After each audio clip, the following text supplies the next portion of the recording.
Page number 66, Unit 3.3. The name of the poem is Truth. Let's read, explain and understand the poem, and at the same time understand why poet given the title as Truth and why the words is written in such a shape. चला तर कविता वाचूयात, समजून घेऊयात आणि त्याच सोबत कवितेचं शीर्षक truth म्हणजे सत्य हे का दिलंय तेही समजून घेऊ आणि वर्ड्स हा शब्द निवडुंगाच्या काट्यांप्रमाणे का दाखवला आहे हे पण समजून घेऊयात.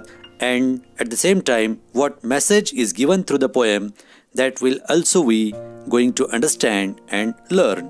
आपण एक संदेश सुद्धा शिकणार आहोत. चला तर अभ्यासूया कविता. First stanza. Sticks and stones may break my bones, but words can also hurt me. Stones and sticks break only skin, while words are ghosts that haunt me. From the first stanza, the poet is saying that when someone beats him with sticks and stones, his bones may break with it, but the words also can hurt him.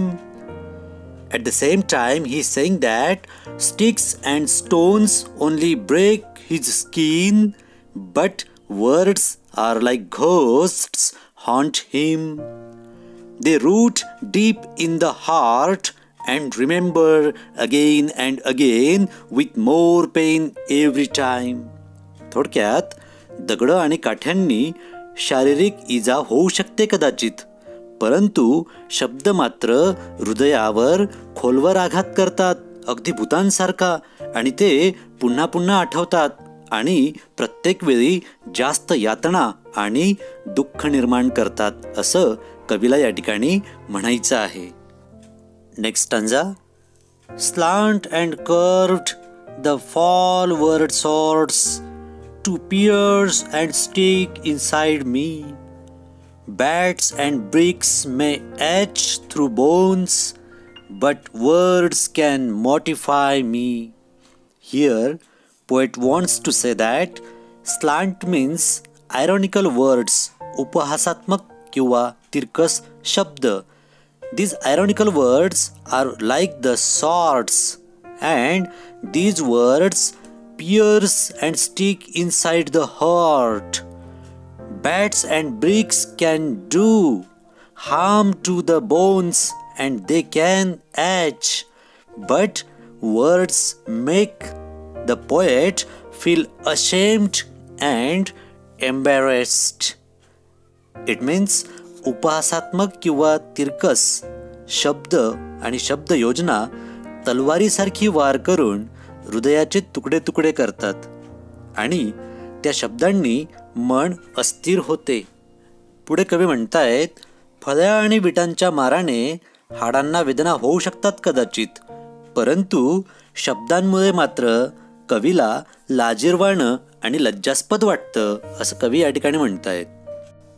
The next at the last stanza, that is stanza number 3. Pain from words has left its scar on mind and heart that's tender. Cuts and bruises now have healed. It's words that I remember. Now, poet wants to say that words do strike directly on mind and heart. They are tender, so they are disturbed easily. And the words left their impression for a long time. The signs of cuts and bruises and wounds are healed after some time. They get cured, but the impression of the words don't wiped off easily. या कडव्यातनं कवींना असं म्हणायचं आहे की शब्द हे मनावर आणि हृदयावर आघात करतात की जे प्रेमळ आणि नाजूक असतात. म्हणजे मन आणि हृदय हे नाजूक असतं आणि त्याच्यावर शब्द आघात करतात. असं म्हणतात की मारल्याचे घाव कालांतराने भरून निघतात, परंतु बोलल्याचे घाव लवकर मिटत नसतात आणि कवींना देखील येथे हेच नमूद करायचे आहे. त्यामुळे शब्द अगदी जपून आणि विचारपूर्वक वापरावे असाही संदेश कदाचित कवी या ठिकाणी देत असावेत आणि हेच अंतिम सत्य आहे. आणि म्हणूनच की काय, कवी बॅरी वेड यांनी त्यांच्या या कवितेला ट्रूथ म्हणजेच सत्य असे नाव दिले असावे असे मला वाटते. So in this way we have finished a good poem and there is a very good message through this poem.